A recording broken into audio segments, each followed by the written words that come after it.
Everyone, welcome to commerce lectures. हम नेहा आज करेंगे हम class 11 business studies. And guys, ये नोट्स जो मैं यूज़ कर रही हूँ, अगर आप सभी को चाहिए तो डिस्क्रिप्शन में लिंक मिल जाएगा, उस ऐप में से आप नोट्स डाउनलोड कर सकते हैं। तो स्टार्ट करते हैं हमारे आज का टॉपिक, प्रेफरेंस शेयर्स के क्या मेरिट्स हैं, यानी अगर हम प्रेफरेंस शेयर्स इशू करते हैं तो हमें क्या फ़ायदे मिलते हैं।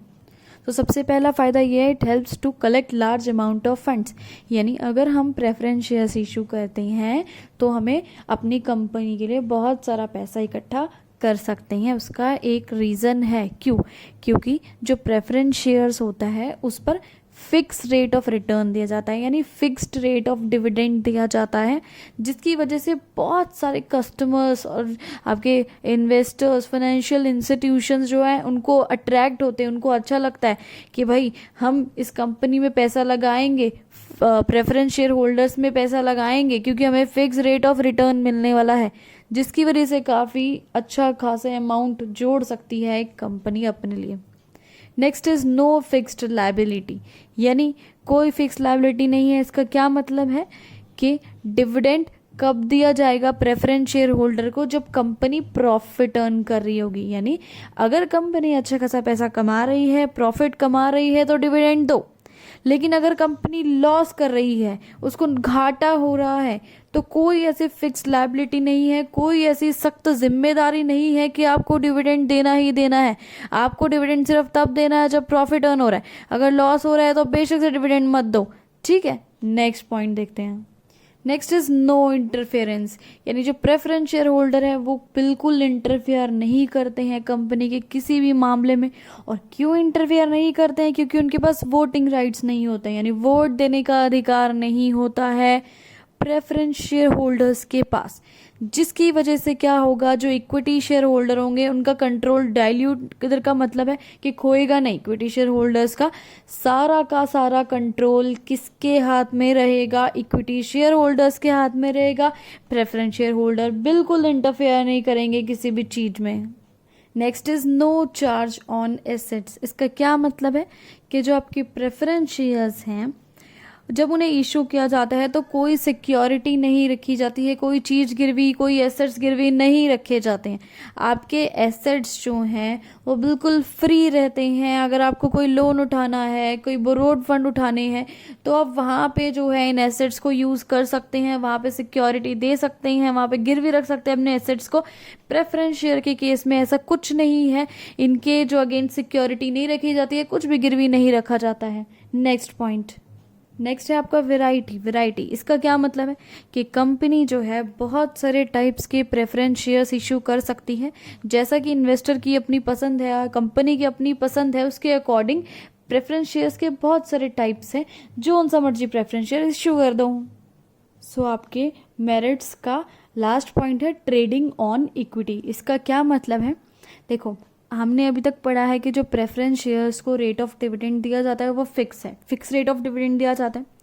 सो कभी क्या होता है, कंपनी को हाई प्रॉफिट होते हैं, बहुत ज़्यादा प्रॉफिट करने लगती है कंपनी, तो इसका फ़ायदा किसको मिलेगा? डायरेक्ट इक्विटी शेयर होल्डर्स को मिलेगा। वो ज़्यादा पैसा कमा पाएंगे। क्यों ज़्यादा पैसा कमाएंगे?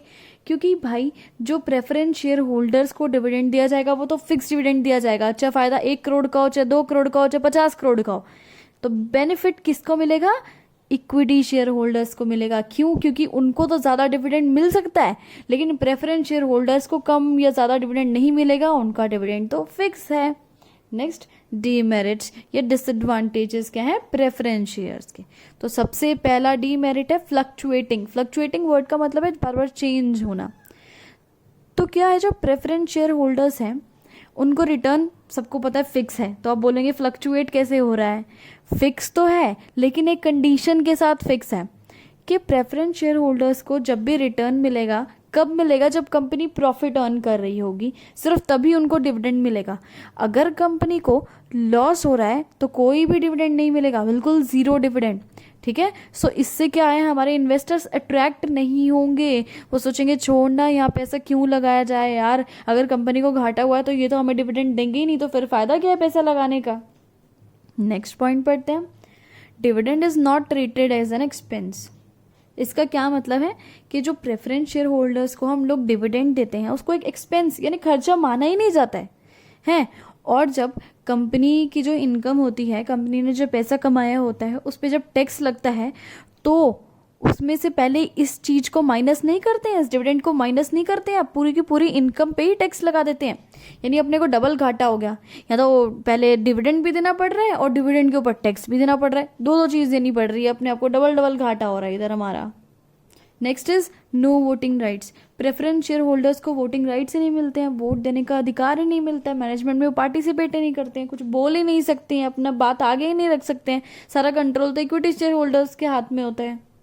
Next point, fixed obligation. इसका क्या मतलब है कि प्रेफरेंस शेयर्स जो होते हैं, अभी तक जो हम पढ़ते आ रहे हैं कि उनका रेट ऑफ डिविडेंड फिक्स है, फिक्स रेट ऑफ डिविडेंड उनको दिया जाता है। तो कभी कभी क्या होता है, कंपनी को प्रॉफिट तो होता है लेकिन बहुत लो प्रॉफिट होता है, बहुत नाम मात्र और कम प्रॉफिट होता है, लेकिन उस केस में भी कंपनी को डिविडेंड तो भाई देना ही पड़ेगा, और वो भी फिक्स रिटर्न जितना है उतना तो देना ही पड़ेगा, चाहे कंपनी को कम प्रॉफिट क्यों ना हुआ हो। ठीक है, कम प्रॉफिट होना मतलब घाटे की ही बात है एक तरह से, है ना, घाटे के बराबर ही है, लेकिन प्रॉफिट तो हुआ है, ये बात तो है, तो डिविडेंड तो देना ही पड़ेगा। तो आपकी एक जिम्मेदारी सी बन जाती है यार, देना ही पड़ेगा डिविडेंड तो। नेक्स्ट और लास्ट पॉइंट है हैवी डिविडेंड, यानी जो प्रेफरेंस शेयर होल्डर्स हैं उनका जो रेट ऑफ डिविडेंड है वो बहुत ज़्यादा हाई होता है, हाई रेट ऑफ डिविडेंड उनको दिया जाता है। अगर उसके बदले में हम डिबेंचर्स इशू करते हैं तो उसका रेट ऑफ इंटरेस्ट काफ़ी कम है। तो ये पॉइंट क्या कह रहा है कि डिबेंचर्स पे जो इंटरेस्ट है वो कम जाता है, लेकिन जो प्रेफरेंस शेयर होल्डर्स हैं उनको जो डिविडेंड मिलता है वो बहुत ज़्यादा देना पड़ता है। तो अपने को यहाँ घाटा हो रहा है, इससे बढ़िया डिबेंचर्स इशू कर लो। ठीक है, कम से कम ब्याज तो कम देना पड़ेगा, लेकिन प्रेफरेंस शेयर इशू करोगे तो अपने आपको डिविडेंड बहुत ज़्यादा देना पड़ेगा। इससे वीडियो खत्म हुआ। Thanks for watching this video, please like share and subscribe.